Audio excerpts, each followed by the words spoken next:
Assalamualaikum warahmatullahi wabarakatuh.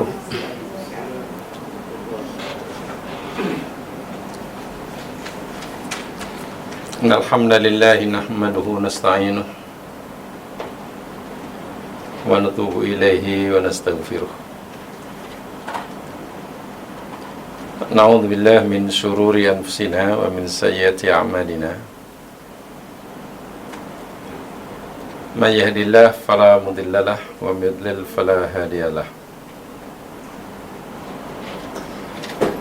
Rabbi shrah li sadri wa yassir li amri wahlul 'uqdatam min lisani yafqahu qawli. Raditu billahi rabba wa bil islami dina wa bi Muhammadin nabiyya wa rasulah.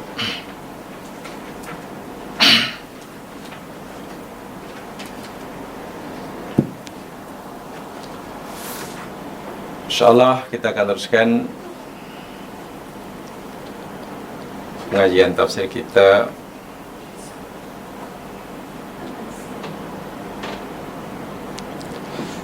yakni menyambung penjelasan kita pada siri yang lepas. Hari ini kita akan mulakan ayat yang ke-50. Betul ya? Ayat 50.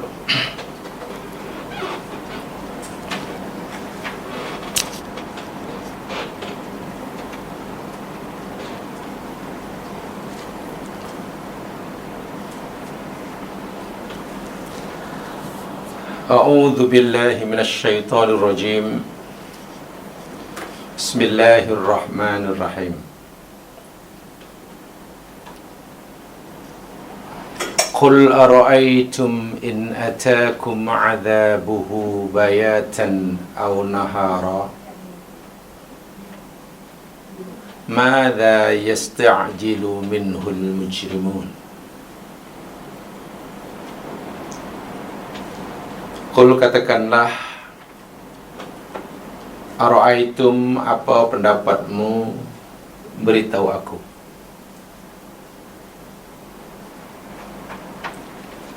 Jika telah datang kepada kamu adzabuhu, oleh azabnya,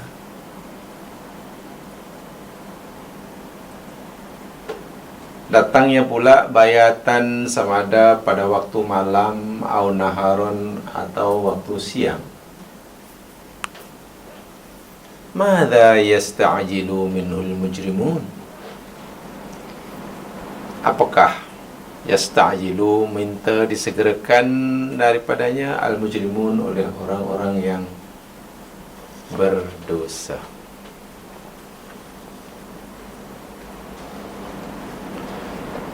Sebelum kita uraikan ayat ini, saya ingin beritahukan ada ayat-ayat lain yang maksudnya hampir sama, atau ya kurang sama lah, bicara dalam konteks yang sama, walaupun susunan ayatnya berbeza. Ayat ini menceritakan tentang amaran Allah kepada orang kafir khasnya, yang di dalam ayat sebelumnya dicerita oleh Allah sentiasa mendesak Nabi Muhammad SAW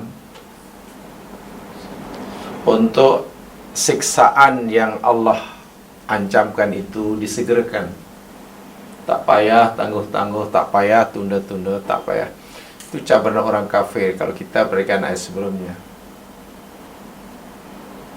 Lalu dalam ayat ini Allah merespon, wahai nabiku, beritahu kepada kaummu, khasnya orang kafir yang mencabar azabku tersebut, tanya pada mereka, apa pendapatmu? Tolong beritahu aku, bagaimana keadaan kamu jika sekiranya azab Allah yang kamu meminta agar ia segera itu menimpa kamu, dan menimpanya pula sama ada waktu malam atau waktu siang. Apa yang kamu boleh buat? Tadi saya katakan jadi ada ayat lain yang maknanya kurang sama. Coba lihat dalam surah Al-A'raf. Saya selesaikan dulu ayat-ayatnya, mudah kita nanti memahaminya. Al-A'raf ayat yang keempat. Coba lihat Al-A'raf ayat yang keempat.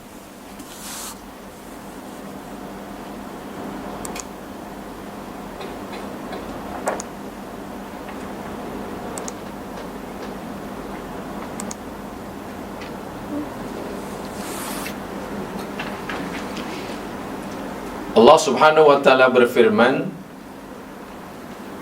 "Wa kam min qaryatin ahlaknaha faja'aha ba'suna bayatan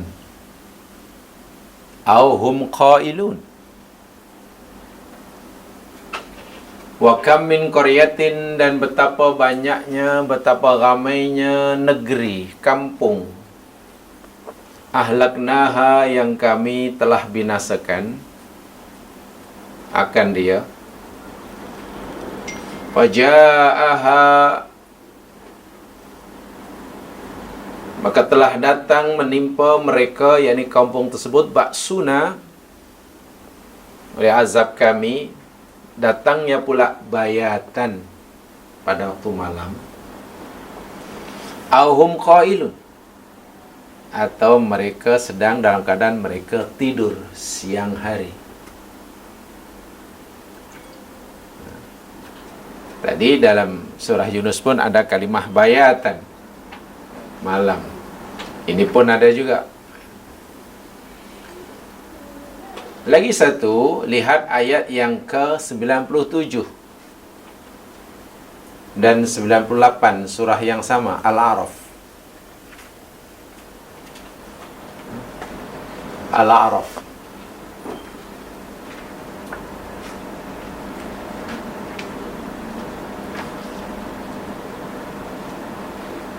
A'udzu billahi minasyaitonir rajim. Afa amina ahlul qura ayyatiyahum ba'suna bayatan wa hum naimun.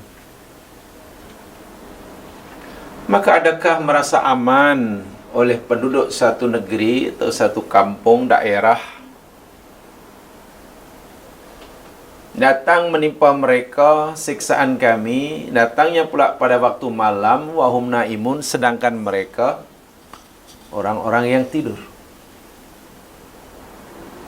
Awa amina ahlul qura ayatiyahum ba'suna duhan wahum yal'abun.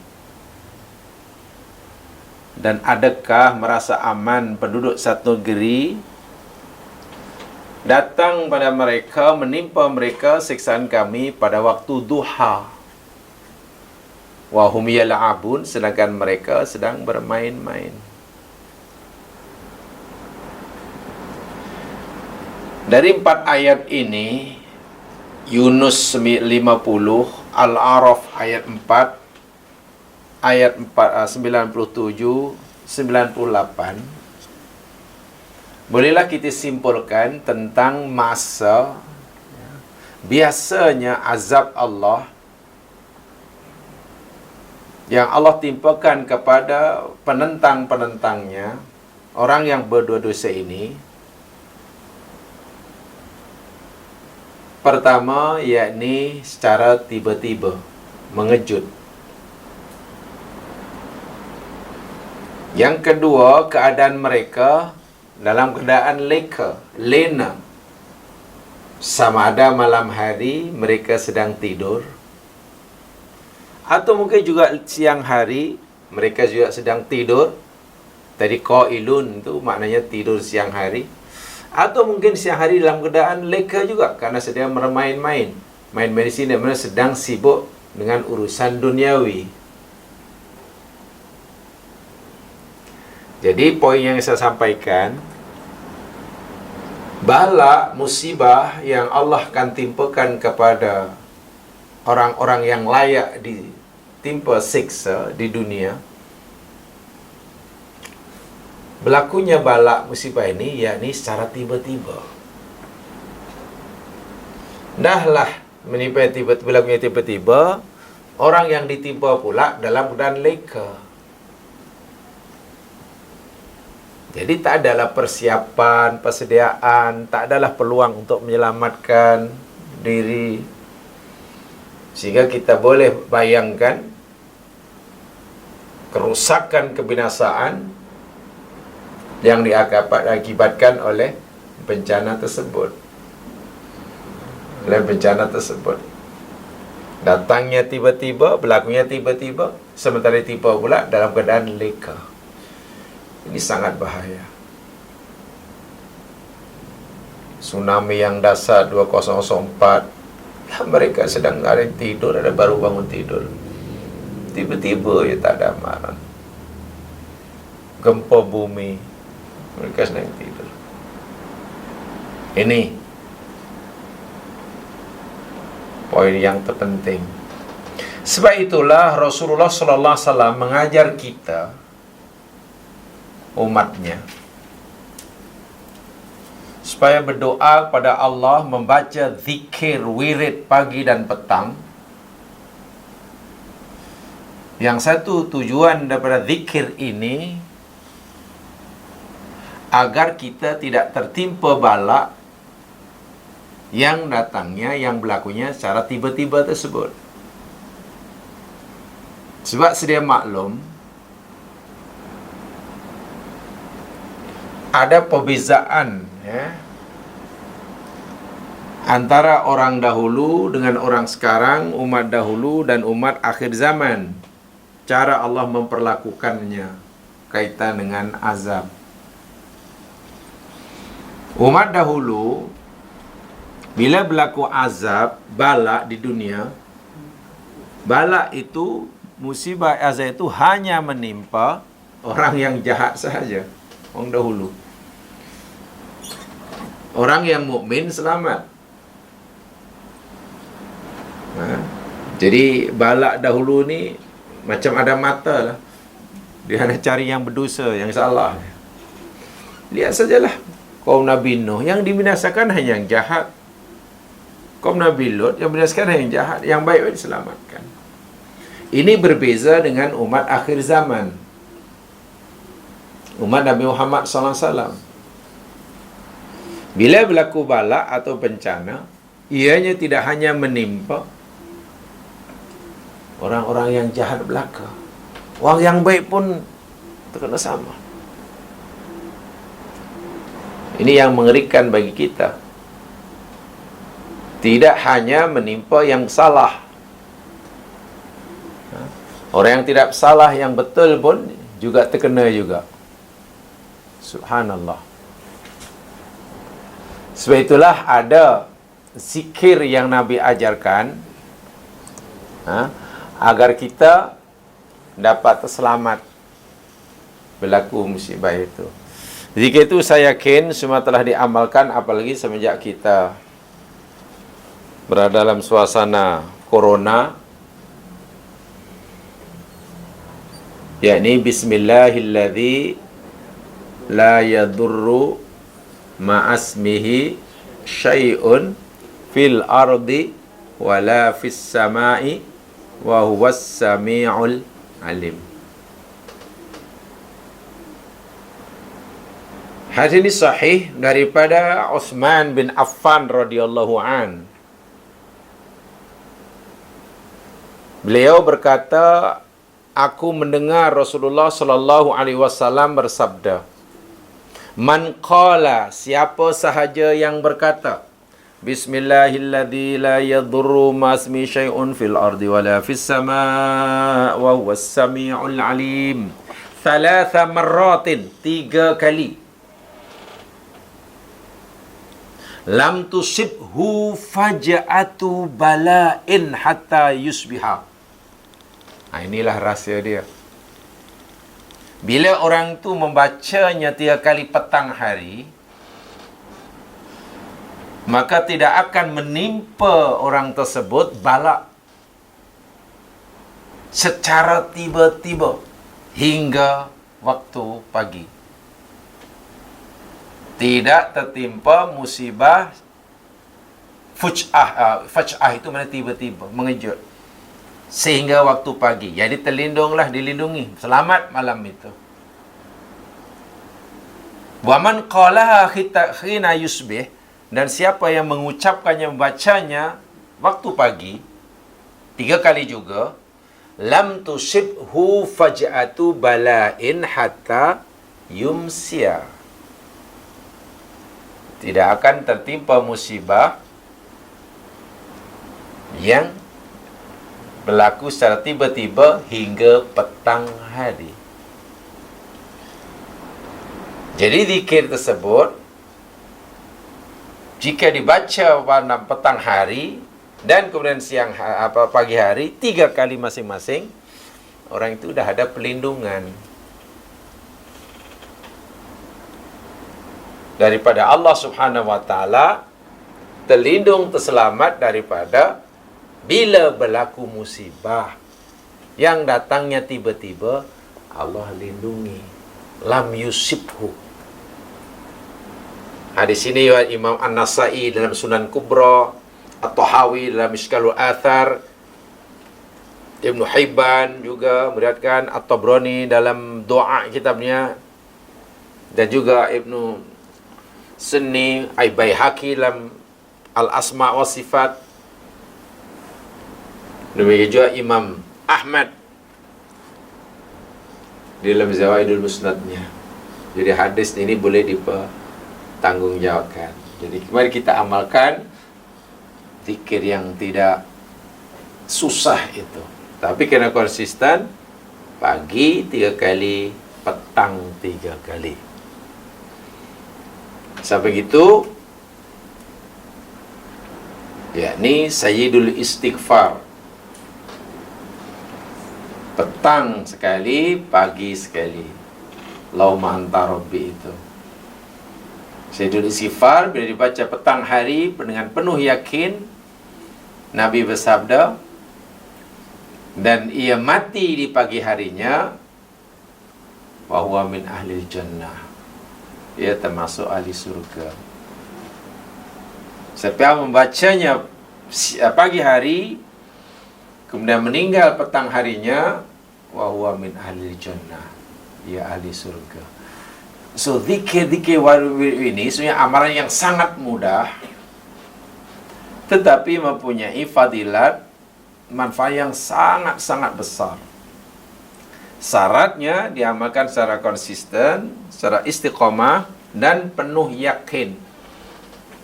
Dan tidak kalah pentingnya, bila membaca zikir-zikir wirid-wirid yang maktub dari Rasulullah SAW ini, cobalah kita usahakan fahami maksudnya, hayati benar-benar maknanya, camkan betul-betul apa yang terkandung dalam zikir itu dalam hati. Zikir yang paling sempurna, yakni melibatkan ketiga-tiga sekali. Lidah kita juga, hati kita juga, dan perbuatan kita. Bila kita dapat menggabungkan zikir, ketiga-tiganya zikir serentak, lidah mengucapkannya, hati meyakininya, dan perbuatan anggota tubuh kita melakukannya sesuai dengan yang kita ucapkan, ya, zikir itu akan memberi kesan yang sangat ketara dan sempurna. Baik, itu poin pertama kaitan dengan ayat ini. Baik, di dalam ayat ini Allah Subhanahu wa taala menceritakan, suruh Nabi bertanyakan pada mereka bahwa mereka merasa amankah jika azab Allah itu menimpa mereka dan berlakunya pula cara mengejut malam ataupun siang, bayatan au naharon. Lalu dijelaskan bayatan au naharon ini tadi dalam surah Al-A'raf yang saya katakan tadi. Malam hari mereka sedang tidur. Bila berlaku siang hari mereka sedang yal'abun, sibuk dengan urusan duniawi.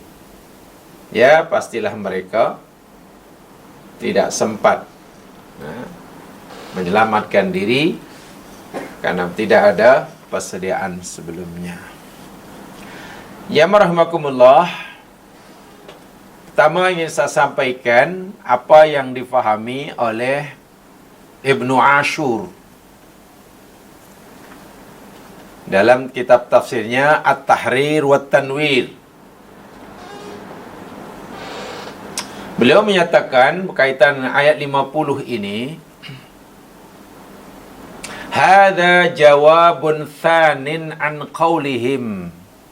Ayat yang ke-50 daripada surah Yunus ini, kata Ibnu Ashur, merupakan jawapan kedua daripada Allah Subhanahu wa taala,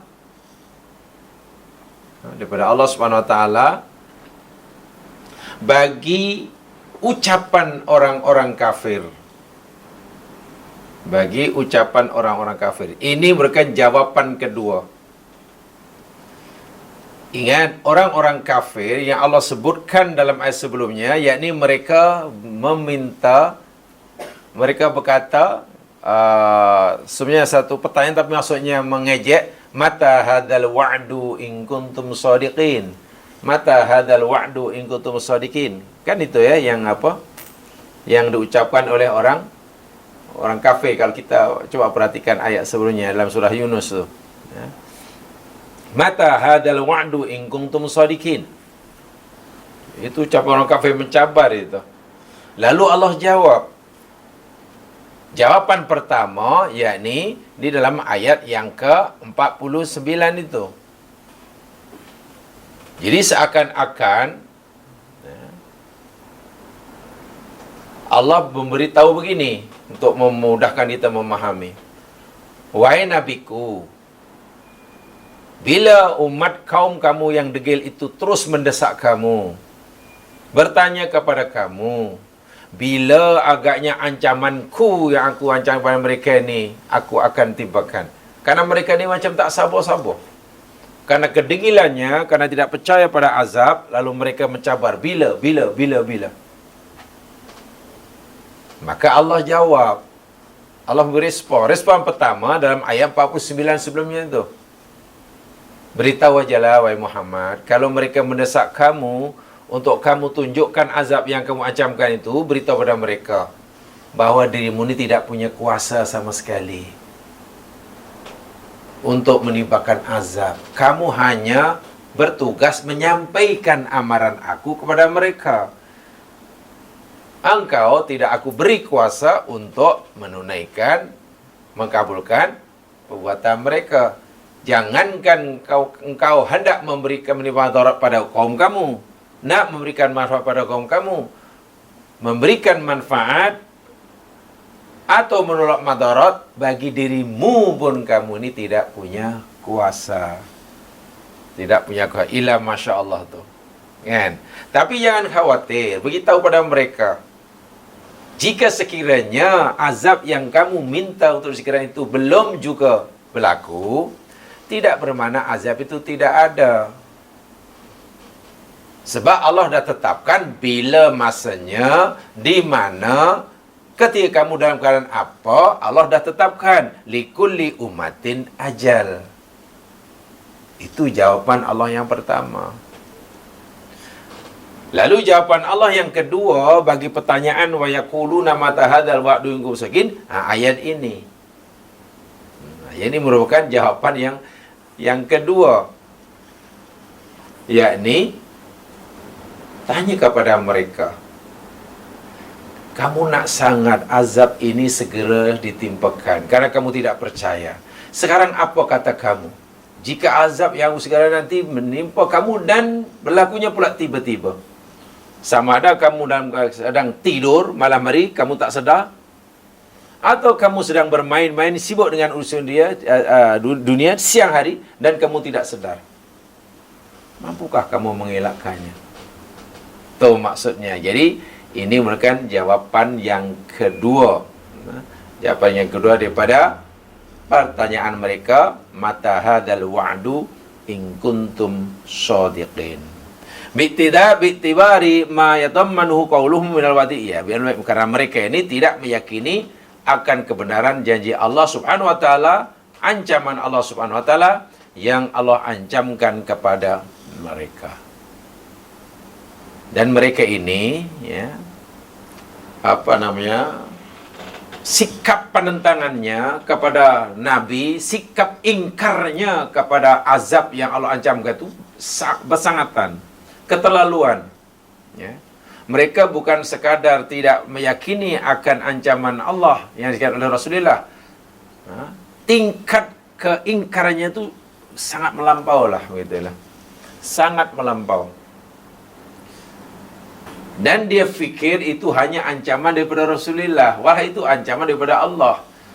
Kalau itu ancaman Rasulullah, ya tentu mereka, karena mereka yakin itu ancaman daripada Nabi, sebab itu mereka mendesak Nabi, kalau betul lah, wahai Muhammad, apa yang kamu katakan itu betul, tolonglah sekarang aja lah, tak payah tunggu-tunggu. Tapi lagi-lagi, ini kuasa Allah Subhanahu wa taala. Bayangkan mereka pernah, ya sekalian ya, lihat dalam surah Al-Isra, tengok cabaran dia. Dalam ayat ini, mereka hanya kata bila. Lalu Allah jawab. Tapi dalam surah Al-Isra, tengok. Mulai pada ayat yang ke-90. Itu luar biasa tu jemaah sekalian. Jika Nabi ini katalah tidak punyalah kesabaran yang tinggi, tahulah. Subhanallah, kalau Rasul ini hanya macam kita lah. Dah awal-awal letak jawatan. Tak tahan lah tengok perangai kaum macam ni. Baru 2 hari dah letak jawatan. Tak tahan lah. Sebab ejekannya itu luar biasa. Cuba lihat surah Al-Isra, bermula ayat yang ke-90. Wa qalu lan nu'mina laka hatta tafjura lana minal ardi yanbu'a. Dan mereka orang-orang kafir ini berkata, kami sekali-kali tidak akan, tengok lan, sekali-kali kami tidak akan beriman laka kepadamu. Apa itu sebenarnya ini bukan beriman ya, meyakini atau menganggap kamu benar. Jemaah sekalian, dalam Al-Quran ini ada kalimah amana yu'minu, iman. Tengok dia punya huruf pasangannya. Kalau huruf pasangannya ba, itu maknanya beriman. Beriman pada perkara gaib. Kata amantu billah, itulah. Al-iman billah. Tapi kalau pasangannya lam, contohnya dalam ayat ini, kan itu lamnya sebenarnya la nu'mina laka kan, bukan la nu'mina bika. Kalau laka itu maknanya mempercayai, bukan mengimani, atau membenarkan. Itulah. Membenarkan. Jadi mereka kata, sekali-kali wahai Muhammad, kami sekali-kali tidak akan menganggap kamu itu bercakap benar. Gitulah. Bukan beriman. Kalau beriman yang kita kenal itu pasangannya dengan ba. Sebab itu kita kata amanna billah, amanna billah. Tak boleh kita kata amanah lillah, tak boleh. Kalau amanah laka, katalah amantu laka, maknanya nu'minu laka, yakni kami menganggap bahawa kamu bercakap benar. Itulah. Tapi kalau lan nu'mina laka, sekali-kali kami tidak akan menganggap atau mempercayai engkau bercakap benar. Atau dalam bahasa pendek, selama-lamanya kami akan kata, akan percaya kamu ni bohong. Macam itulah. Jadi kamu tidak bercakap benar, tak akan percayalah kami. Kami yakin kamu cakap bohong. Hatta tafjura. Kalaulah kamu mau kami ini meyakini, membenarkan ucapan kamu, hatta tafjura, sehingga kamu dapat memancarkan lana bagi kami minal ardi, pada bumi yang bu'a mata air. Coba. Kalau kita jadi Nabi, macam mana cara macam ni? Aku tak akan percayalah apa kamu. Kamu ni pembohong nombor wahid lah. Kami baru akan percaya ucapan kamu, ya kamu boleh mengeluarkan mata air pada bumi Makkah ini. Makkah ini gersang, hujan pun sangat jarang. Jadikan tanah ini subur. Ya manalah Nabi ada kuasa. Selagi kau tak mampu, jangan harap kami percaya kamu, membenarkan kamu. Kemudian bagi pilihan, tak apalah. Kalau engkau tidak mampu mengeluarkan mata air pada bumi, tak apa. Aku bagi cadangan yang lain. Au takuna laka jannatun min nakhilin wa inabin fatufajjira anhara khilalaha tafjira. Atau kamu mempunyai kebun yang luas. Jadi kamu menjadi tuan tanah, toke tanah, kebun yang luas. Yang di situ ada tanaman tamar, ada kurma, ada anggur, dan juga ada mata airnya sehingga kebun kamu subur. Ringkas kata, kami baru akan membenarkan ucapanmu Muhammad jika kamu ini orang kaya raya, begitulah. Punya kebun yang luas dengan tanaman yang Masya Allah datangkan hasil pulangan yang tidak sedikit, mana kaya lah. Jadi bagaimana mungkin kami orang-orang kaya, kami orang-orang terpandang, nak dengar cakap kamu sedang kau ni orang miskin.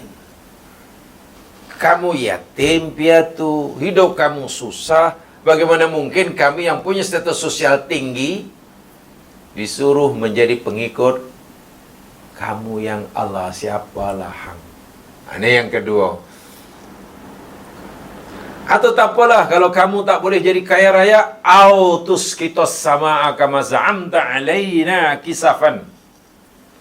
Atau kamu jatuhkan saya langit sebagaimana yang kamu dakwa itu menimpa kami dengan berkecai berkeping-keping.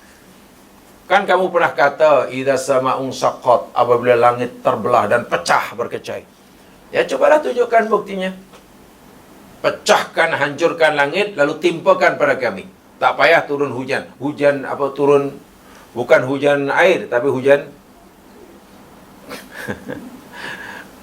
pecahan-pecahan langit. Au ta'tiya billah bal malaikatiku belah. Atau tak apalah kalau kamu tak boleh menimpakan azab seperti itu yang kamu janjikan. Atau kamu boleh datangkanlah Allah sendiri atau malaikat, yakni qabilah berhadapan.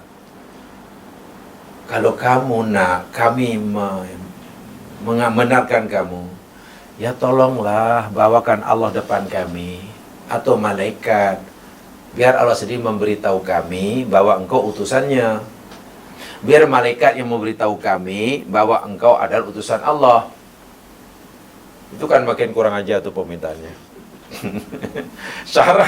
Syarat untuk beriman makin kurang asam sungguh lah. Atau tak apalah kalau itu terlalu berat Muhammad, tengok semua mana Nabi boleh pilih. Begitulah maksudnya. Yakuna laka baitun min zukhruf.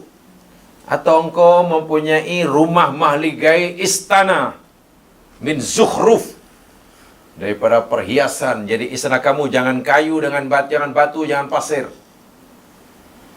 Dan kamu buat daripada zamrud, zabarjat, lu'lu', marjan. Mana nak beli itu? Itu pokok tak jual tu. Pokoknya gede emas. Tapi lu zamrud, zabarjat, lu'lu', marjan, nak mana cari? Kamu mesti punya ini rumah kamu pun buruk. Jadi kalau kamu buat istana macam tu, kami bangsawan-bangsawan, hartawan ni, ya tidaklah jatuh harga diri kerana pemimpinnya kaya. Itulah dia punya ukuran orang yang layak jadi pemimpin bagi orang jahiliah ni. Orang yang mesti kaya. Sebab bagi mereka, mengikuti kata orang kaya ini tidak hina. Tapi menjadi pengikut pada orang miskin, itu boleh hancur reputasi. Kan hancur reputasi itu. Itu permintaan mereka. Ginilah kalau kamu tak boleh semua itu, ada pilihan terakhir. Au tarqa fis samai. Atau kau panjatlah ke langit. Kau naik ke langit, tapi walan nu'mina li rukika. Bukan walan nu'minu bi, tapi li. Dan kami sekali-kali tidak akan membenarkan bahwa kamu telah panjat ke langit hatta tunazzila alaina kitaban naqra'uhu. Sehingga engkau menurunkan ke atas kami sebuah kitab yang kami boleh membacanya. Sebagai bukti bahawa kamu telah panjat langit, kamu kena balik bawa kitab. Macam mana tu kalau kita jadi Nabi dan macam tu misalnya. Selagi apa tuntutan kami yang kamu boleh pilih tadi 1, 2, 3, 4, 5 dan kamu tak lakukan, kirim salam lah. Kami akan terus mendustakan kamu. Kami akan terus tuduh kamu ni pembohong nombor 1.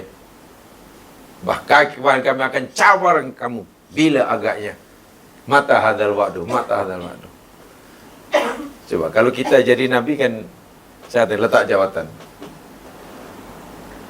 Tapi Masya Allah, permintaan mereka yang luar biasa teruknya ini, Allah bagi Nabi jawapannya. Jawapannya pendek aja. Kul. Tengok. Muhammad, bila kaum kamu sudah melampau seperti itu, jawab sajalah. Subhana Rabbi. Maha suci Tuhanku. Hal kuntu illa basyarur rasulah. Bukanlah aku ini, melainkan aku hanyalah manusia biasa macam kamu, yang tidak punya kuasa sebagaimana yang kamu minta. Hanya saja beza aku dengan kamu, aku sebagai rasulan. Dari segi kemanusiaannya, sifat kemanusiaannya sama. Kamu mengantuk, aku mengantuk. Kamu lapar, aku pun lapar. Kamu sakit, aku boleh sakit juga. Kamu penat, aku pun penat juga. Sama betul. Bagaimana kerja organ tubuh aku sama dengan tubuh kamu. Bezanya, aku dapat wahyu. Aku jadi utusannya. Jadi kalau kamu minta yang bukan pada aku seperti mana tadi, ya aku tidak mampu lah. Karena aku rasul, karena aku nabi, karena aku bashar. Aku hanya bashar. Tidak punya sifat-sifat ketuhanan. Apa yang kamu minta itu semuanya adalah hak mutlak Rabbi. Hak mutlak Tuhanku. Senang ya, ini cara menjawab ya. Jadi kalau ada orang tanya pada kita perkara yang pelik-pelik yang tentang agama, jangan gaduh aja, subhanallah, itu aja, kemudian balik. Kadang ada orang tanya, ini saya nak tanya awak nih, adakah awak orang Islam? Ya, saya orang Islam. Percaya pada Allah? Ya, saya percaya pada Allah. Adakah Tuhan awak itu berkuasa? Ya, pastilah. Juga Tuhan aku adalah Qadir, berkuasa. Betul berkuasa melakukan segala-galanya? Iya. Saya nak tanya awak, mampukah Tuhan kamu yang kamu sembah itu menciptakan batu? Ya tentu, batu senang aja. Tuhan kami berkuasa menciptakan batu. Tak, maksud saya, mampukah Tuhan kamu menciptakan batu yang sangat besar sehingga dia tak mampu mengangkat?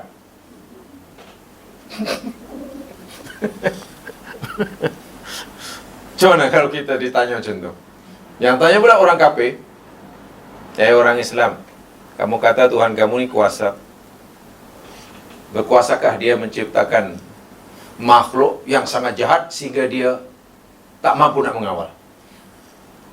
Macam mana jawabannya? Ya jangan bertunjuk tunjuk penunjuk, penumbuk, jangan. Jangan macam-macam, jangan katakan subhanallah, balik itu je lah. Ya gitu jawapannya. Tengok Nabi pernah ada pertanyaan macam tu. Dan jelas-jelas yang bertanya itu, yani bukan nak tahu jawapan. Pertanyaan mereka ini sebenarnya bukan nak sangat jawapannya. Pertanyaan mereka itu merupakan ekspresi pengingkaran mereka yang sangat dahsyat. Itulah. Jadi jawabannya subhanallah. Itu aja lah. Subhanallah. Kenapa ya Allah subhanahu wa ta'ala ini buat peraturan yang saya fikir macam tak adil? Sekarang ni kaum perempuan lah yang menjadi istilahnya tulang belakang rumah tangga. Kerana dia bekerja siang malam, bahkan dia karier dia lebih jauh daripada si lelaki. Gajinya pun lebih tinggi. Rumah itu pun istrinya yang beli. Yang bantu orang tuanya pun jadi anak perempuannya. Karena anak perempuannya lebih jaya pada anak lakinya. Semasa orang tua sakit pula, anak perempuannya yang menjaganya. Bahkan dia berhenti bekerja tanpa gaji. Anak laki langsung tak nampak batang hidung. Tapi karena ketika orang tuanya meninggal, ayah meninggal, kenapa anak laki dapat 2? Anak perempuan yang susah payah, yang selama ini menanggung sara hidup orang tuanya, yang menjaga semasa sakitnya, hanya dapat 1. Kenapa perempuan hanya 1? Perempuan laki? Ini tidak adil. Apa pendapat kamu, wahai muslimah? Cuman jawabnya. Subhanallah. Jangan wallahu a'lam. Orang itu bila orang sudah mempertikaikan kuasa Allah, mempertikaikan keadilan Allah, kalau kita tak mampu jawab, subhanallah, itu sajalah. Maha suci Allah. Maksudnya apa? Kalau kita jelaskan, jawab subhanallah itu maksudnya beginilah. Saya nampak, saya faham, awak tanya itu saya yakin, awak fikir Allah berlaku tak adil, begitu kan? Maksudnya mesti begitu. Kamu fikir Allah tak berlaku adil, sehingga peraturannya begini. Jadi kalau kamu tuduh Allah tidak adil, atau kamu terlintah Allah itu tidak adil, subhanallah, maha suci Allah daripada berlaku tidak adil. Begitulah maksudnya. Sebagai orang muslim, saya yakin Allah maha adil. Walaupun mungkin semua keadilan Allah saya belum dapat memahaminya. Itu saja. Saya yakin Allah maha adil, tapi mungkin keadilan Allah saya belum dapat memahaminya. Tapi saya tidak akan mengatakan Allah tidak adil hanya karena saya belum dapat memahami keadilannya. Itu kena betul jawabannya. Ya, kita sudah merasa jadi orang baik. Semua perintah kita lakukan, semua larangan sudah kita tinggalkan. Tapi kenapa Allah timpakan kita bermacam-macam musibah? Tak pernah senang. Bahwa kita sudah berbuat baik, jadi orang yang baik. Kan seakan-akan Allah tidak adil. Itulah yang saya kata tadi. Yakinlah Allah itu adil, walaupun kita mungkin belum dapat memahami keadilan Allah. So, itu yang mudah, subhanallah. Itu aja lah. Ada orang cakap bukan-bukan tentang agama yang tak betul, menuduh Nabi yang tak betul, menuduh Allah yang tak betul. Ya sudah, subhanallah. Apalagi kemudian bila perdebatan masing-masing tak betul, lagilah cepat-cepat cabut. Subhanallah, baik-baik balik. Selamat. Ya, kadang-kadang yang satu bertakak, yang ini betul, dan tak ada dalil masing-masing. Ya sudah, apalagi tajuknya masalah agama. Sudah, tinggalkan ya majelis itu sambil katakan subhanallah. Selamat kita. Gitu ya. Itu jawabannya. Ya, pertanyaan, permintaan yang macam-macam, masya Allah, hanya subhanallah. Baik, satu. Kemudian yang kedua yang saya sampaikan ya mas kalian, yakni kalimatnya. Di dalam ayat yang ke-50 itu kan belakang ada kalimat Mada yastajilu minhul mujrimun. Mada. Ya mas kalian, ya, mada itu sebenarnya terdiri dari 2 kalimat. Satu ma, kedua da.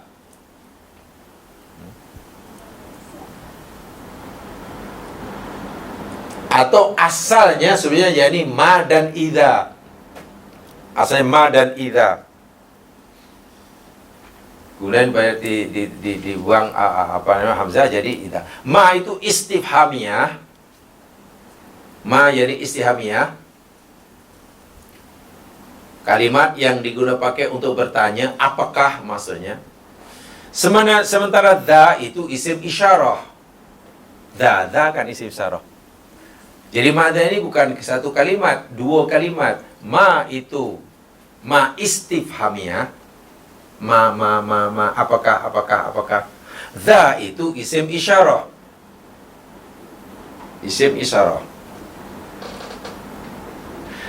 Dan penggunaannya dalam Al-Quran, ini penggunaannya dalam Al-Quran, yakni istimal dha ma'amma, ma yang dirakaikan dengan dha ini, penggunaannya ya. Tadi dari si kalimatnya kalau ma itu istifham, dha itu isim isyarah. Sekarang bila sudah di madha, penggunaannya bermakna alladhi. Bukan apakah sebenarnya. Alladhi. Apa ya alladhi maknanya? Apa makna alladhi? Yang. Maknanya yakni yang. Bukan apakah lagi sebenarnya. Jadi katakanlah, apa pendapatmu jika datang pada kamu, menimpa kamu azabnya pada malam hari atau siang hari? Yang, gitu, bukan apakah. Jadi madza yastajilu minhul mujrimun itu bukan pertanyaan, gitulah. Sebab madza dalam ayat seperti ini tidak lagi digunakan untuk bertanya. Tapi madza artinya sama dengan alladhi. Jadi kalau kita namawi, katalah tukar dengan alladhi. Bayatan onaron alladhi yastajilu minhul mujrimun. Gitulah. Jadi, beritahu aku, apa pendapatmu jika azab Allah itu menimpa kamu pada waktu malam atau pada waktu siang? Azab yang, gitulah. Azab yang orang-orang yang berusaha minta disegerakan. Atau dibalik. Apa pendapat kamu jika azab-azab yang diminta untuk disegerakan oleh orang yang berdosa itu menimpa kamu pada waktu malam atau waktu siang? Jadi bukan apakah ya, tapi alladhi. Jadi bukan pertanyaan, maksud saya begitu. Bukan pertanyaan. Contohnya dalam surah Al-Baqarah, dalam ayat kursi itu. Dalam ayat kursi kan ada man dalladhi yashfa'u indahu illa bi'idni.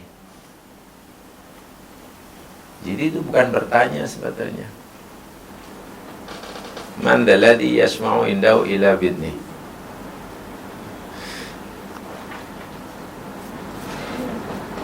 Bukan siapakah yang, bukan. Itu alladhi saja. Jadi maknanya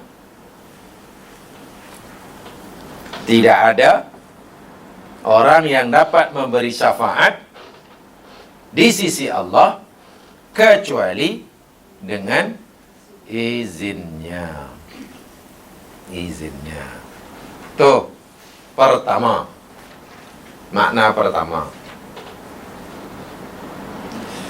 Nah, kemudian kalau ini pada pertama ya.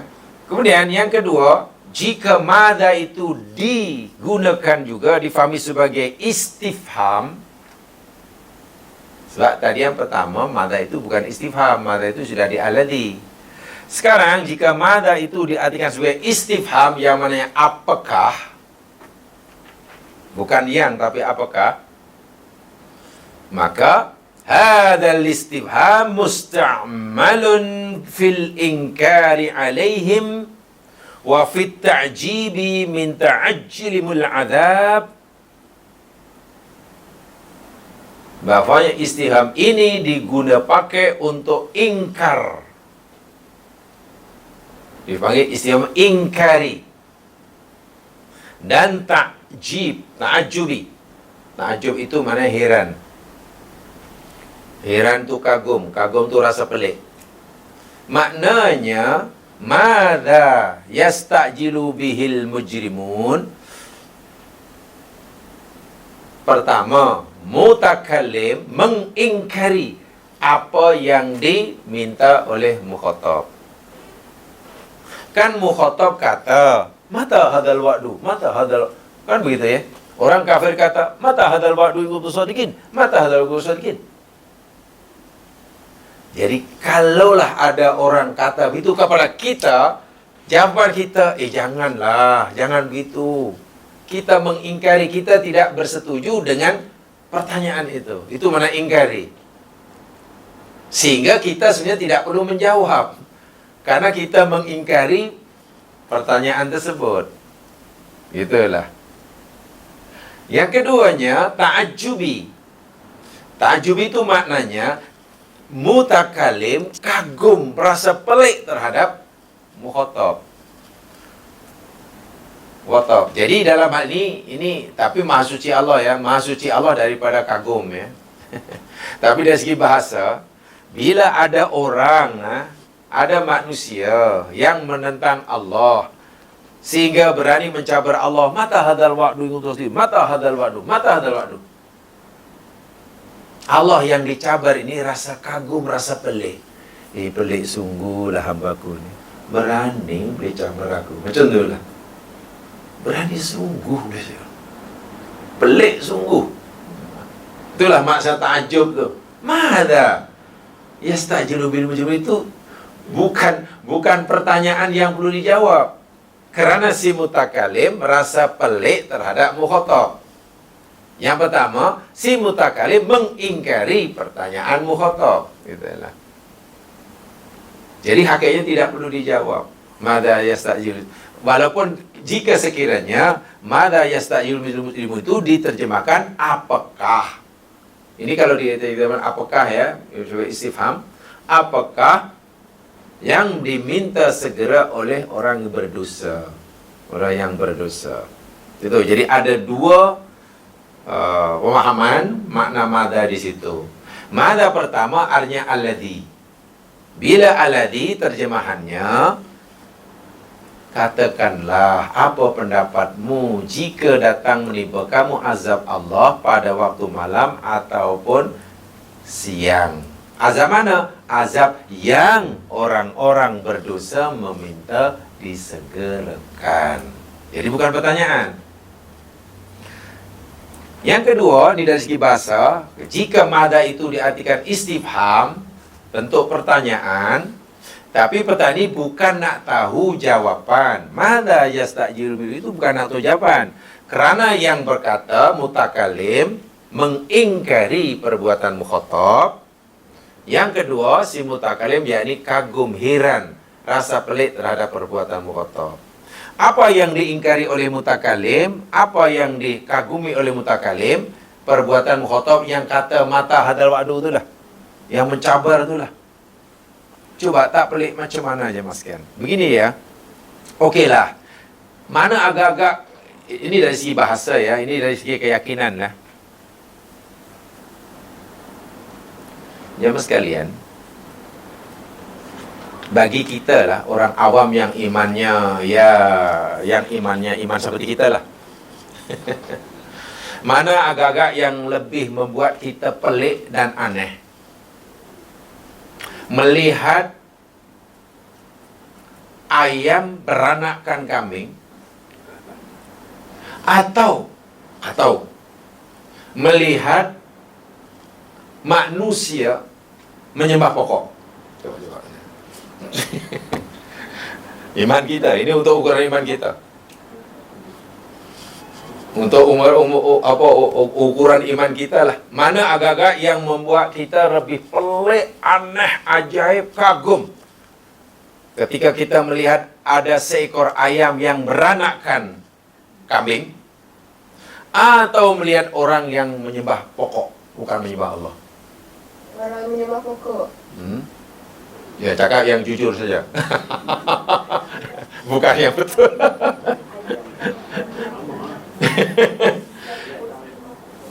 Sebetulnya jamaah sekalian ya, yang mengagumkan kita, yang membuat kita rasa pelik sepatutnya yakni bila kita melihat orang menyembah pokok, itu lebih pelik.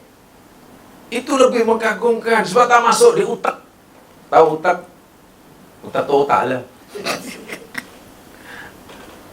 Sedangkan ayam beranakkan kambing, jika Allah menghendaki, tak pelik. Okey, kali pertama, jika ada ayam beranak kambing, insya Allah dunia gempar. Saya yakin, kalau itu baru kali pertama. Tapi, jika ada ayam beranak kambing sudah 1000 kali, 10.000 kali, 100.000 kali, dan setiap minggu ada ya, rasa pelik atau tidak agaknya setelah sekarang? Tak pelik, karena itu kuasa Allah. Bila kaitan dengan kuasa Allah, apa yang peliknya? Tapi jika ada orang sembah pokok, itu sebenarnya yang membuat kita. Sebab apa ya? Tahukah jamaah sekalian? Jika ada seekor ayam beranakkan kambing, ini tidak menjadi penyebab turunnya musibah. Adakah salah satu penyebab turunnya musibah, yakni bila sudah ada ayam beranak kambing? Tidak ada. Ada salah satu di antara penyebab kemurkaan Allah, yakni bila sudah ada ayam beranak kambing. Tidak ada.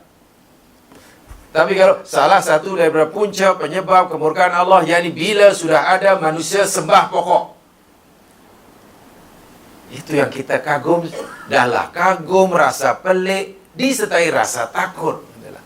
Kalau iman kita sudah seperti itu melihat sesuatu, maknanya ya lumayanlah iman kita lebih.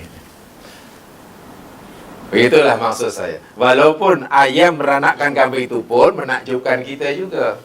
Itu Allah Subhanahu Wa Taala dalam ini memberitahu kita. Ya, walaupun Allah sebenarnya tidak pernah rasa kagum, Maha Suci Allah daripada rasa pelik. Tapi Allah memberitahu kita seakan-akan, wahai hambaku,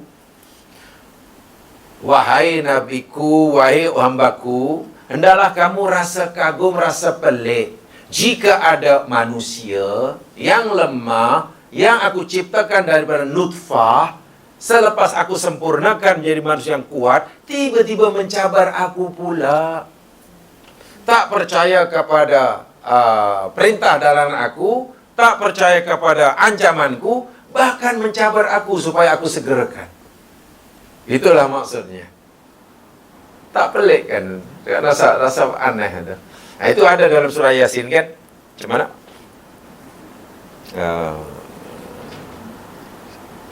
Awalam yarul insanu anna khalaqnahu min nutfatin fa idza huwa khasimun mubin. Itu coba renung betul-betul. Tidakkah manusia itu yang kami cipta manusia itu daripada nutfah? Setelah jadi manusia baru pula fa idza huwa khasimun mubin. Ia menjadi penentang yang luar biasa. Jadi diciptanya kita daripada nutfah itu memang mengkagumkan. Itu kuasa Allah. Itu kuasa Allah. Memang kita kagum. Kita kagum. Tetapi ya, tidaklah mendatangkan, tidak ada apa-apa kesalahan, tidak akan mendatangkan siksa.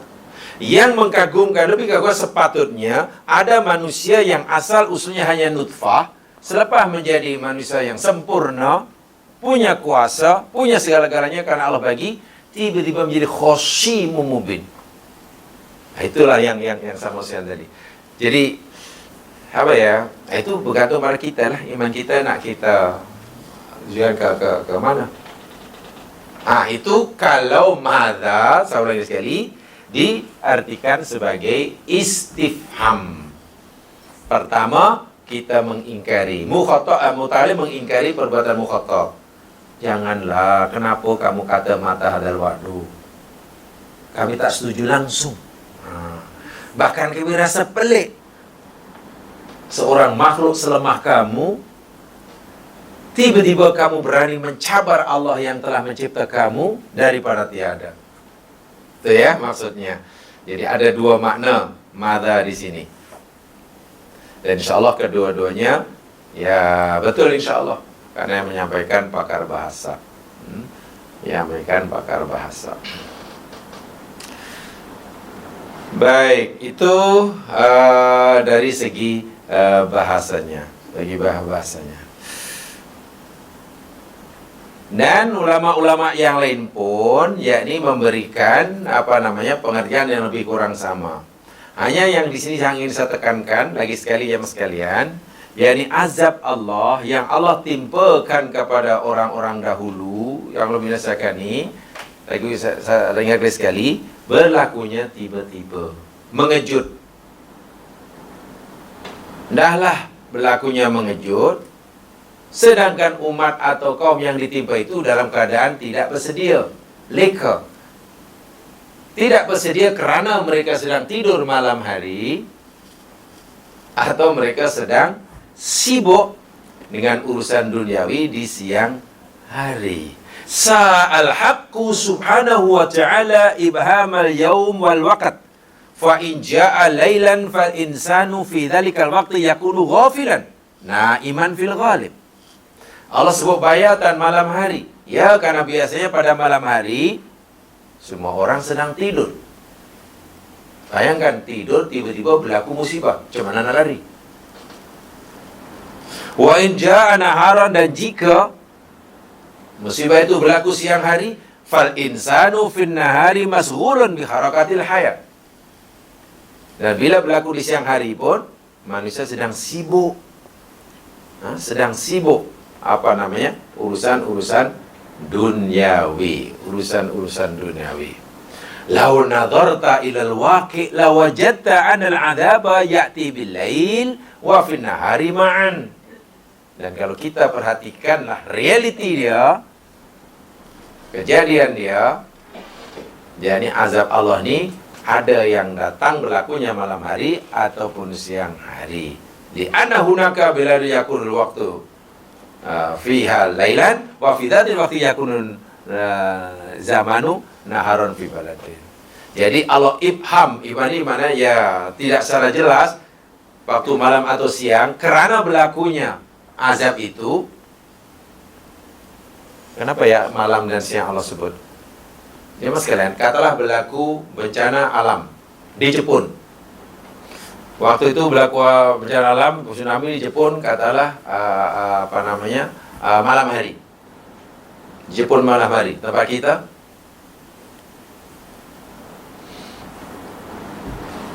di Jepun malam. Coba kita petang kan? Di Jepun siang hari, pagi hari. Kita masih malam. Jadi kita boleh kata di Jepun waktu berlaku bencana alam bila malam atau siang, terpulanglah. Kalau hang orang Jepun kata malam lah. Kalau hang orang kalau hang orang India siang lah. Sebenarnya pastilah kalau tidak siang orang terpulang. Disebut malam pun boleh, siang pun boleh. Karena masa waktu dunia tidak sama. Belahan bumi malam, belahan bumi lain siang. Belahan bumi pagi, yang lain pula petang, dan seterusnya, dan seterusnya. Baik, itu rahasia kenapa malam siang, malam siang. Jadi malam boleh jadi memang pada waktu malam di tempat berlakunya musibah. Tapi tempat berlakunya musibah malam hari di tempat lain masa itu siang. Saya itu boleh sebut siang juga. Itu namanya mubham ya. Kemudian ya, ayat ini juga Mada yastajil mujrimun minhul mujrimun. Ini adalah salah satu contoh ya. Ini kemuncak kejahilan, kemuncak kebodohan lah. Kemuncak kebodohan. Bagaimana mungkin seseorang minta disegerakan azab itu, sedangkan azab itu sebenarnya sudah ditetapkan.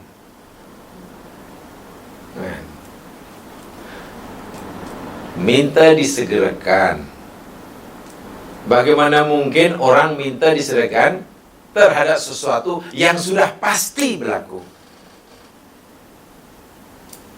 Bukankah itu kebodohan? Seakan-akan tak sabo-sabo kan? Macam orang mengharapkan agar kematian disegerakan. Itu kan kebodohan tuh. Karena kematian itu sudah ditetapkan pasti. Jadi kalau orang ingin menyegerakan kematian, ya kebodohan yang luar biasa lah. Apatah lagi dalam ilmu Allah tidak ada peristiwa yang belum berlaku. Ini dari segi akidah saya sampaikan. Saya ulangi, dalam ilmu Allah tidak ada peristiwa yang belum berlaku. Semua peristiwa dalam ilmu Allah telah berlaku. Telah berlaku. Tidak ada yang belum berlaku. Dari mana tahu? Lihat surah An-Nahl. Ini dari segi akidah. Jadi apalah artinya, maksud saya, apalah artinya meminta ianya disegerakan. Sedangkan dalam ilmu Allah tidak ada benda, tidak ada peristiwa yang belum berlaku. Kerana semuanya telah berlaku. Lihat surah An-Nahl, surah 16 ayat pertama.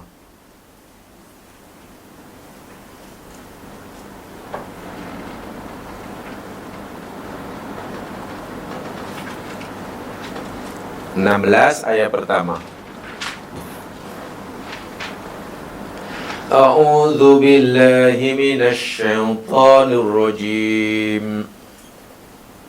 Ata amrullahi fala tasta'jiluh. Subhanahu wa ta'ala amma yushrikun. Ata, apa maknanya ata? Ya, datang. Ya. Ata datang. Amrullah. Amrullah. Urusan Allah. Fala tasta'jiluhu. Maka jangan kamu meminta segerakannya. Coba perhatikan betul ayat ini. Telah datang urusan Allah. Apa yang Allah perintahkan? Apa yang Allah kehendaki? Semuanya telah datang. Ata itu fi'il madhi ya, maksudnya bukan mudhari ya. Kalau mudhari ya ti. Baik, ada tak yang ingat? Mungkin sepintas lalu lah. Sepintas lalu aja lah, taklah detail sangat. Ata maknanya datang. Ja'a maknanya datang. Ada yang tahu? Ada yang ingat apa hubungan ja'a dengan ata?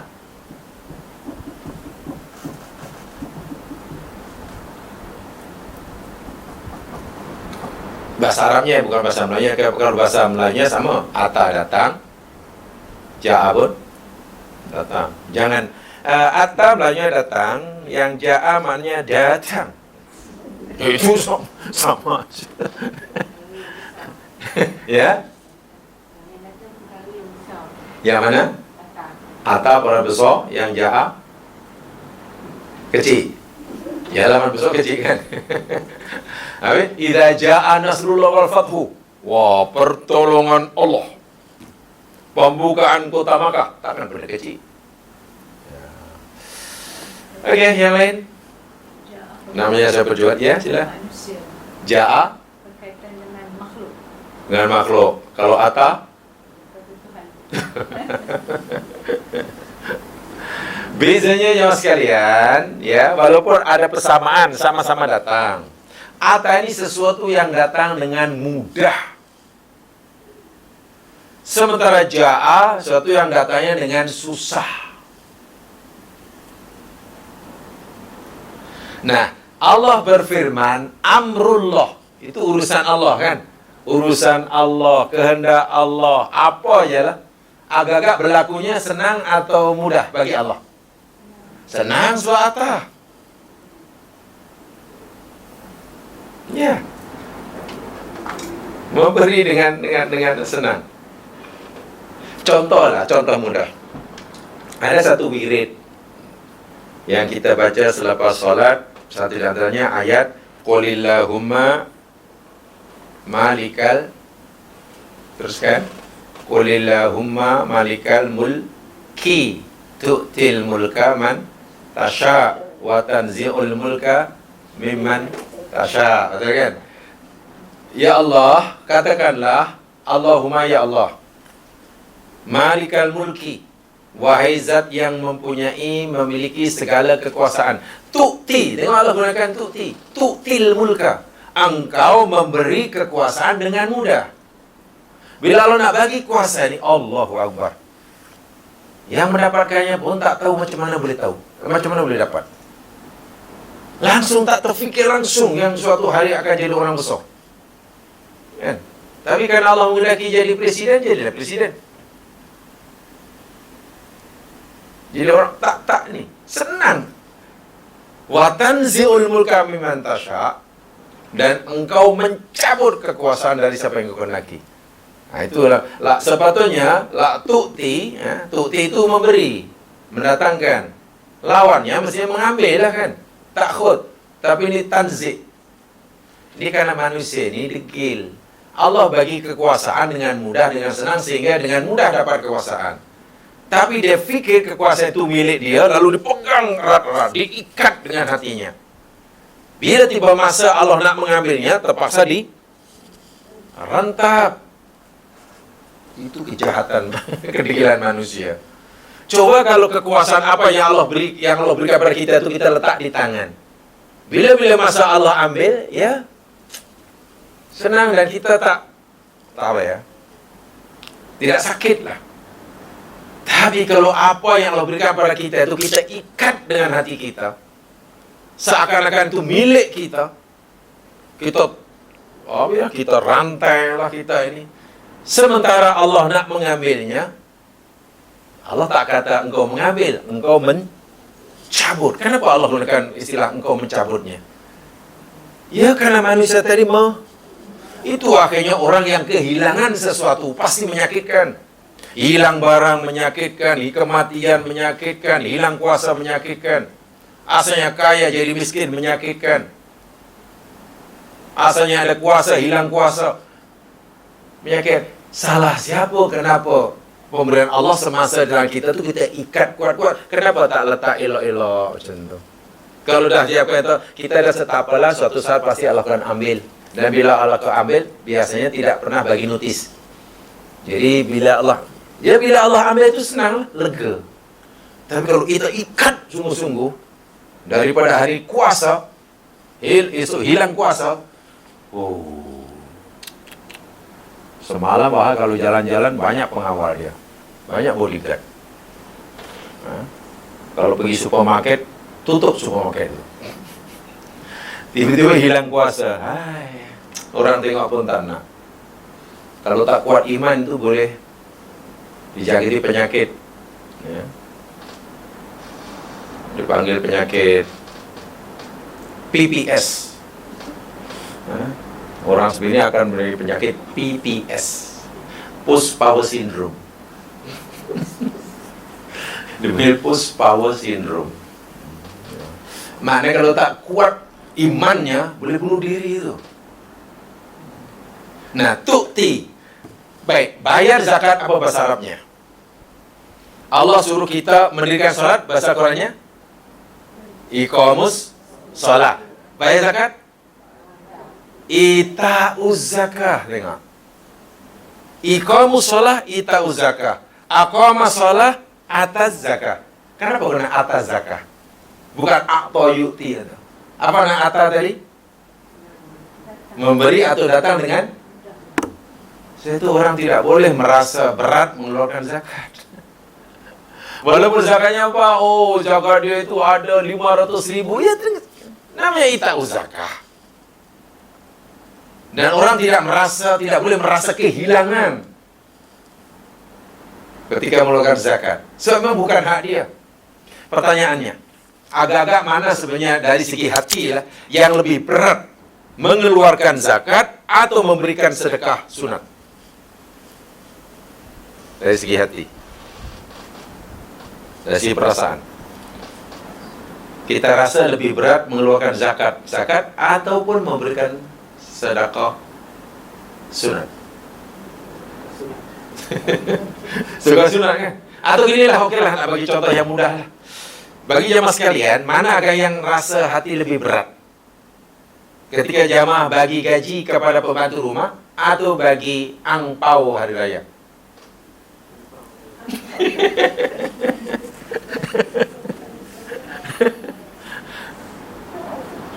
Nah, Bagi angpau kan? Apa sebab?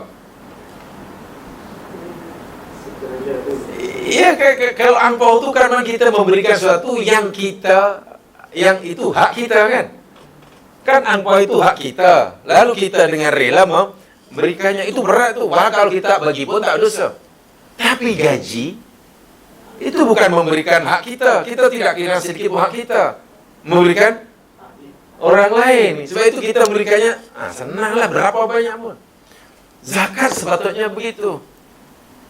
Sebab itu Allah mengutuk, bahkan Abu Bakar memerangi orang mengambil zakat itu karena zakat yang sepatutnya diberikan dengan senang hati, apalagi itu bukan hak dia, itu hak yang menerima, tapi dia tak memberikannya, diperangi oleh Abu Bakar.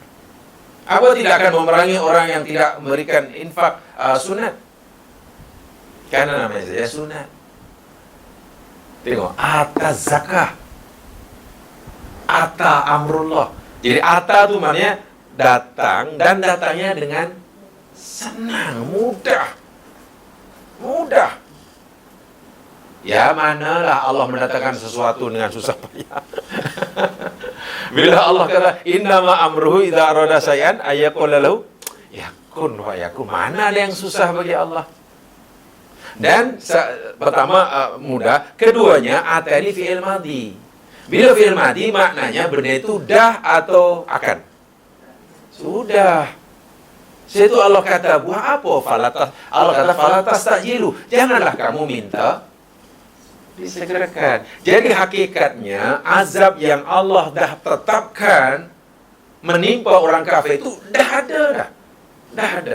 Bila dah ada, kenapa lah kamu minta segera? Kan itu kemuncak kebodohan. Kemuncak kebodohan.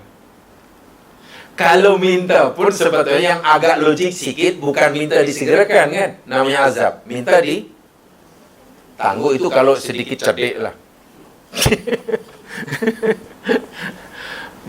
Walaupun kedua-duanya tak boleh. Sebab Allah kata dalam ayat sebelumnya, apabila sudah tiba ajal, tidak boleh cepat, tak boleh disegerakan, tidak boleh ditangguhkan kan. Tapi kalaulah ada sedikit cerdik saja, sikit je lah, walaupun sama-sama tak inilah, minta disegerakan pun Allah tak akan layan, sebab masanya belum tiba. Minta ditangguhkan pun, ya mungkin juga tidak, bila Allah sudah putuskan. Tapi kalau ada sedikit cerdas, kenapa azab yang sudah ditetapkan akan menimpa mereka minta disegerakan. Kalau orang yang cerdik, sebenarnya minta ditangguhlah. Itu kalau cerdik lah. Itu saya kata tadi, mada tastajilu ini betul-betul bukti kemuncak kejahilan dan kedunguan mereka. Gitulah. Ya, contoh kematian. Kematian itu kan Allah sudah tetapkan. Semua kita ini, saya kata tadi, tidak ada sesuatu yang belum berlaku dalam ilmu Allah. Dalam ilmu Allah semuanya sudah berlaku. Siapa yang akan menjadi yang akan menjadi cucu cicit saya, Allah sudah tahu. Sudah ada dalam ilmu Allah. Sudah ada. Dalam ilmu Allah ya, bukan dalam ilmu saya. Azab demikian juga, kematian demikian juga. Bahkan surga dan neraka kan sudah ada dalam ilmu Allah. Sehingga Allah tahu siapa yang akan menjadi penghuni neraka, siapa yang menjadi penghuni surga. Dan pengetahuan Allah ini Allah pernah beritahukan pada Muhammad SAW semasa Mi'raj.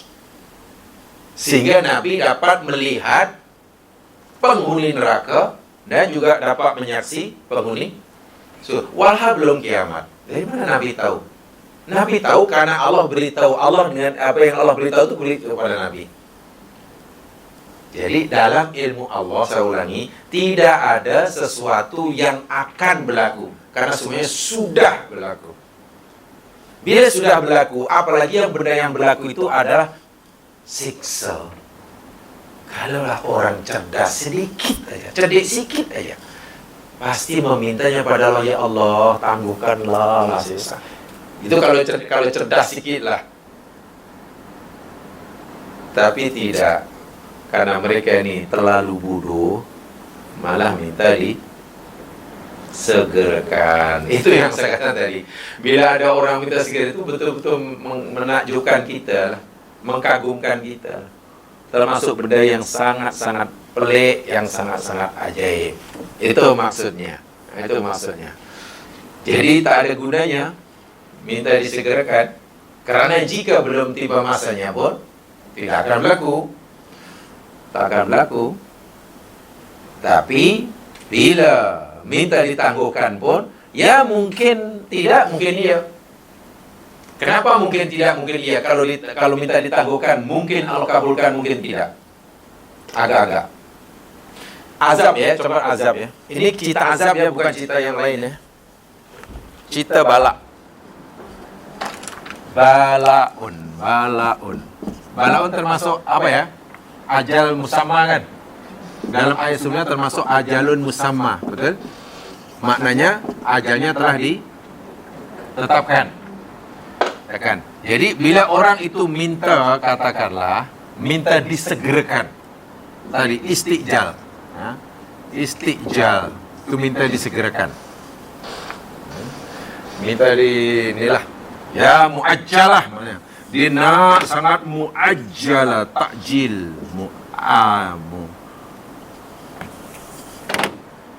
muajjal. Ini segera. Atau dia minta muajjal. Saya gunakan bahasa yang mudah diingat. Muajjal minta tangguh. Muajjal minta tangguh. Muajjal minta segera. Yang minta muajjal agar dikabulkan atau tidak? Minta disegerakan. Kalau minta segera. Tidak, yang ini tidak. Tidak mungkin. Dan tidak ada, Allah tidak pernah tunaikan. Lihat dalam Al-Quran, mereka pernah berdoa, ya Allah, ya Tuhanku, Allahumma, ya Allah, jika sekiranya Muhammad ini utusan kamu, jika sekiranya Quran ini firman kamu, turunkan hujan batu kan daripada langit. Kan Allah tidak tunaikan. Tidak tunaikan. Kalau yang ini agak kalau minta ditangguh, agak-agak dikabulkan atau tidak? Atau ada kemungkinan dikabulkan atau tidak? Balak. Kalau minta segera, tidak. Tapi kalau yang ini, sebab kalau yang di sini mana mencabar Allah kan? Allah dicabar, ya Allah, kalau betul-betul lah engkau ini kuasa, timpakan saja azabmu sekarang ini. Ini Allah tak akan layan. Sekarang, kalau minta ini, ya Allah, ya Tuhanku, jika sekiranya engkau telah tetapkan balak kepada kami, ya Allah, tahun ini, ya Allah, tolonglah tangguhkan, jangan tahun ini. Bahkan kami mohon, ya Allah, tolonglah, tak payah ditimpakan, hilangkan saja. Agak-agak untuk balak. Dikabul atau tidak? Ya? Tidak? Ya? Ya tidak? Kalau itu saya pilih dua-dua. Mungkin iya, mungkin tidak. Kenapa? Kalau yang ini kan Nabi bersabda, sesungguhnya la yuradul qada ila bid doa. Betul. Bahwasanya qada tidak boleh ditolak kecuali dengan doa. Inilah kaitannya. Qada kemudian ini doa. Ya? Ya, balak secara umum. Saya cerita secara umum. Ya, balak. Kita balak. Jadi doa naik ke atas, qada turun ke bawah. Begini. Doa naik ke atas, ini. Qada itu turun dari atas ke bawah, lalu berjumpa di langit di sini, bertembung, kata Nabi. Doa naik ke atas, qada turun ke bawah, bertembung di antara apa? Langit. Dari langit. Mana yang lebih kuat?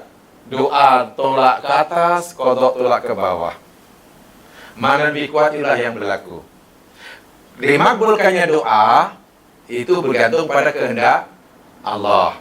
Diturunkannya qada kepada Allah itu pun bergantung pada kehendak Allah. So masing-masing bergantung pada kehendak Allah. Mana yang Allah kehendaki? Adakah Allah menghendaki qadanya, balaknya jadi ditimpakan, atau yang Allah kehendaki doa hambanya dikabulkan? Kalau minta yang itu mungkin iya, mungkin tidak. Mungkin iya, mungkin tidak.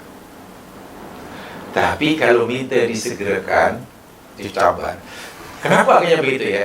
Jika Allah dicabar, kuasanya untuk memberikan azab, Allah malah tak layan. Tapi kalau minta, mohon supaya ditangguhkan atau dihilangkan, mungkin dikabulkan. Apa sebabnya kayaknya? Jamaah sekalian, kan Allah ini pernah beri, Allah ini sifatnya kan rahmati wasiat kulla syai'. Rahmatku meliputi segala sesuatu. Dalam hadis kursi, yakni bahwasanya rahmati ghalabat ghadabi. Rahmatku mengalahkan kemurkaanku. Begitulah. Jadi Allah ini sebenarnya lebih banyak memberikan kasih sayangnya daripada kemurkaannya, gitulah. Hatta pada hambanya yang patut dimurkai pun Allah tidak segera azab dia, tapi ditangguhkan. Itu sifat Allah. Jadi jika sekiranya lah azab itu nak turun, tidak maksudnya contoh ya, tadi betul-betul contoh kata bala ini kan benda yang tak baik kan. Umat dahulu jamaah sekalian dengan umat sekarang tidak sama. Tadi di awal saya katakan, umat akhir zaman ini Allah perlakuan berbeza. Jika Allah nak turunkan bala akhir zaman, bala ini bukan hanya menimpa orang yang jahat saja kan. Orang mukmin pun terkena. Sekarang bagaimana jika bala itu Allah dah turunkan, dah tetapkan dah. Si kafir pula mencabar. Ya Allah, kalau betul lah Engkau mengancam kami dengan musibah, timpakan zaman kami musibah. Si kafir kata begitu. Yang jiran kita kata begitu. Kemudian kita yang mukmin pula mohon pada Allah. Ya Allah, janganlah. Sebab kalau nimpa kita pun kena tu. Itulah maksud saya. Jadi mungkin doa kita lebih dikabulkan daripada itu maksudnya. Jadi si kafir ini dahlah tak percaya, dungu pula. Tak dungu macam mana? Kalau dia cerdik sedikit, pasti permintaannya bukan minta disegerakan, minta ditangguhkan. Itulah yang tadi saya katakan tadi, mada yastajil mujrim itu, minhul mujrim itu menunjukkan rasa kagum. Maksudnya Allah daripada kagum, tapi maksudnya, macam mana orang berani minta begitu ya? Macam mana orang berani boleh mendakwa aku, mencabar aku?